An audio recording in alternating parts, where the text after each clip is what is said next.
This is Magic and Metal, an urban fantasy serial by Rebecca Riles, read for you by text-to-speech technology.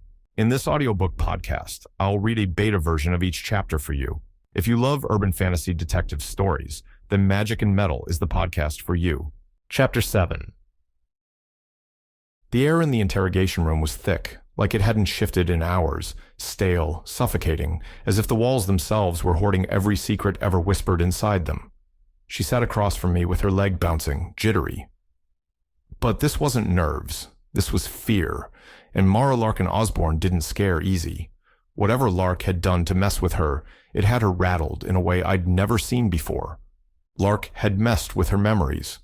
I could see it in the way her eyes flickered, like a rabbit sensing a predator, but not knowing which direction to run.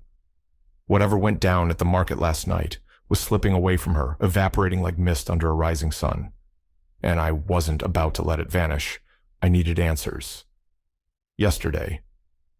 You said there were no signs of forced entry at your lab, I said, keeping my tone flat, steady. No room for questions. I couldn't risk it. Not when my magic was crawling under my skin like an itch I couldn't scratch, coiling tighter, waiting for me to lose control. I could have let it out, could have let the dragon push her until the truth spilled from her lips like a confession under a full moon. But once you let the beast out, it's damn hard to put back in its cage. My head throbbed, a dull reminder of the tech-heavy world pressing in on me, making it harder to keep the scales from showing. I held back. Years of practice. She flinched, her eyes darting to the door and back to me like a cornered animal looking for an escape route. The security system's top-notch. Biometric locks, thermal sensors, the works. And yet someone waltzed right in. Her jaw tightened. Someone wanted in badly enough. They got what they came for. Her fingers drummed an anxious rhythm on her thigh, betraying the calm she was trying to project. My gut twisted. She was hiding something. Maybe not on purpose, but Lark had done a number on her, and now I was left picking up the pieces. Data cores, I said, cutting straight to it. The words like chewing on tinfoil, sharp and metallic, leaving a bad taste in my mouth. Valuable research, she shot back, but her voice had all the conviction of wet cardboard. Even she wasn't buying her own bullshit. Pressure built in my chest. Every second wasted was another coil tightening around me. The walls were pressing in, the weight of everything we weren't saying choking the air out of the room. My head throbbed, a warning sign that the tech around us was pushing me closer to the edge. One more step, and I'd be fighting to keep my human skin on. I stood up, the chair scraping against the floor, the sound grating like nails on a chalkboard. Let's go, I said, voice flat, but underneath it, a growl threatened to break free. Mara's head snapped up, surprise flickering across her face. Go where? Your lab, I said, already heading for the door. Time to see the crime scene firsthand. Seeing Mara this vulnerable was like spotting a lion with its claws clipped, unnatural, unsettling. Part of me wanted to step in, shield her from the world that kept trying to swallow her whole. But I knew better. In this city, caring too much was like walking into a dragon's den with a stake tied around your neck. You'd get eaten alive. So I buried the instinct deep where it belonged.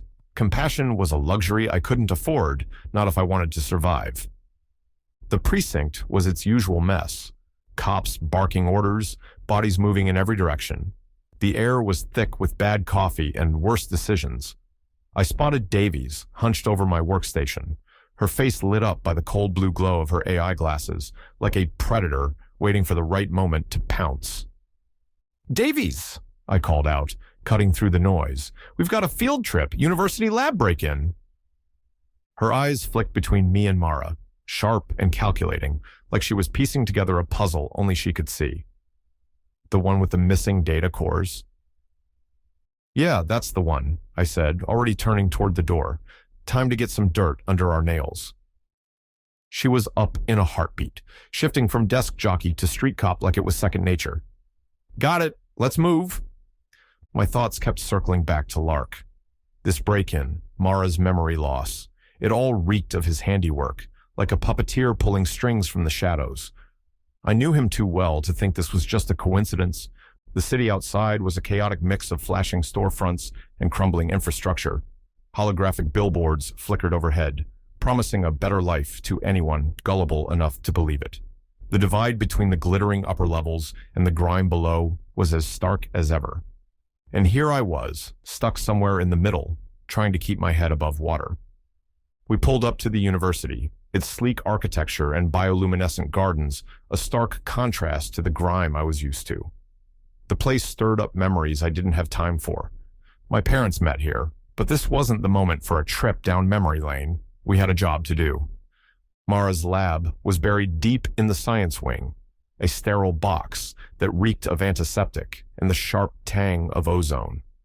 The hum of machinery was everywhere, a low, constant whine like nails scraping the inside of my skull. Paradise for people like Mara. But for me, it was hell. Every pulse of tech in the air was a little reminder that my magic was on a short leash here, coiled tight and struggling, like a bear caught in a steel trap. Davies moved in fast, like a predator that caught the scent of something wounded. Her eyes flicked from one piece of broken tech to the next. I hung back, letting her work.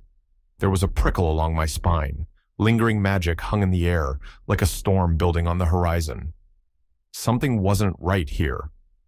They went for the data cores first.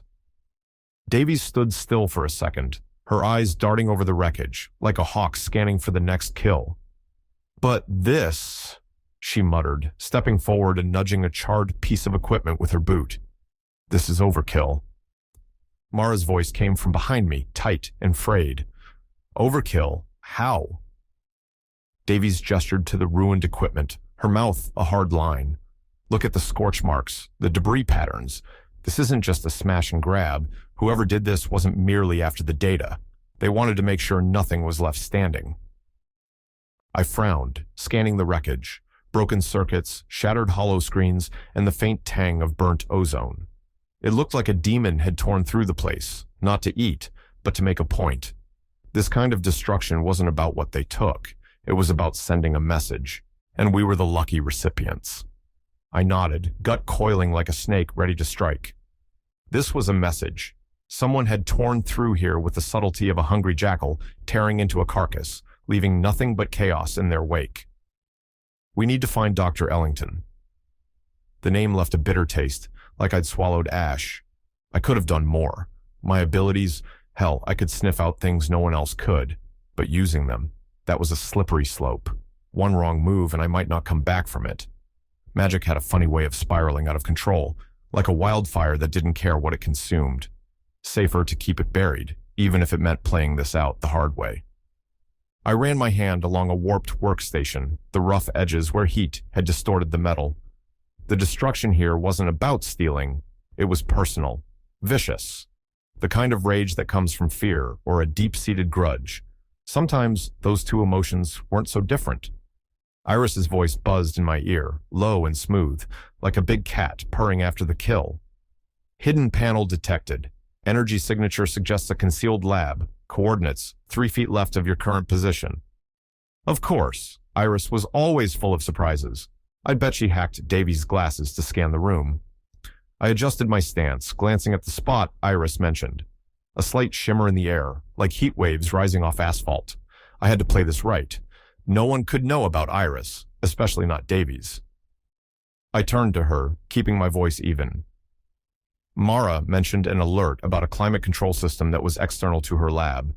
Check for power draws or temperature fluctuations, please," I said, scanning the walls like I hadn't already solved the puzzle. "Anything off?" Davies nodded, her AI glasses lighting up as she did the grunt work. "Anomaly here," she reported, gesturing to the blank wall Iris had already flagged. "High energy consumption behind this panel. Another lab?" I smirked, but only on the inside. "Maybe. Let's crack it open and find out." I ran my hand along the wall, feeling for a seam. It popped open with a soft hiss. The hidden room was bathed in an eerie blue glow. Mara's eyes widened, but she stayed silent. Confusion, fear, they flickered across her face like a bad signal. "Climate controlled," she muttered, "for sensitive materials." Automatic lights came on when we entered the room, Rows of sleek, metallic cages lined the walls, gleaming under the harsh lights. All empty. The scent hit me next. Musk, wild and unfamiliar, tinged with fear. And something else. Magic? Beneath it all, the sharp tang of antiseptic barely masked the coppery undertone of blood. Blood. Old, clotted, and crusted along the edges like dried mud after a storm. A low growl rumbled in my chest, involuntary. Whatever had been kept here wasn't your average lab rat. I moved closer, fingers brushing over the cold steel. The metal was scarred, deep grooves etched into it, claw marks. They were faint but desperate, like an animal trying to dig its way out of a trap. Davy's voice dropped low. "What the hell were they keeping in here?" She shifted her weight, her usual calm, cracking just enough for me to notice, like a bird sensing the first tremor before an earthquake. Mara's eyes darted around the room, her fingers twitching like she was itching for a keyboard. She swallowed hard. I don't know. Her voice was soft, like she'd forgotten how to be the smartass for once. This wasn't part of my study. She took a step back, like she could distance herself from whatever the hell had gone down in here. That was news, and not good. If Mara didn't know about this section of her own lab, it meant someone higher up was involved. Someone like Dr. Ellington. "Security logs," I growled. "We need to check who had access to this room, and we need to find Dr. Ellington." Davies tapped into her AI glasses, connecting to the lab's internal system. The air crackled with tension as she worked. "Encrypted," she muttered. "But I'm working on it. I'll get the police AI to override." I paced the room, senses on high alert. Something wasn't right. It wasn't just about the stolen data cores. This room, these cages, whatever had been here wasn't dangerous. It was people, supernaturals. It was valuable research. The effects of technology on dragons, and it was gone. "Jax," Mara hissed. She stood frozen, her gaze locked on a small object lying on the floor. "Stand back."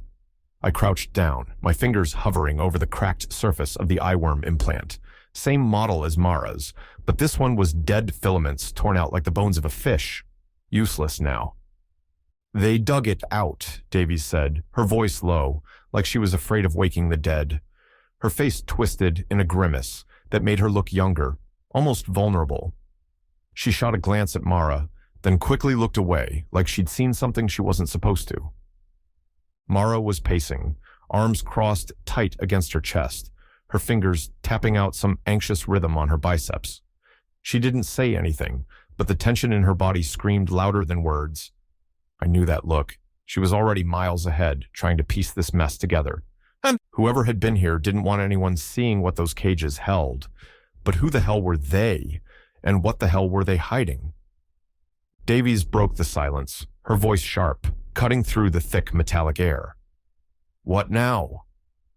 I took a breath, the stale scent of ozone and scorched metal scraping down my throat.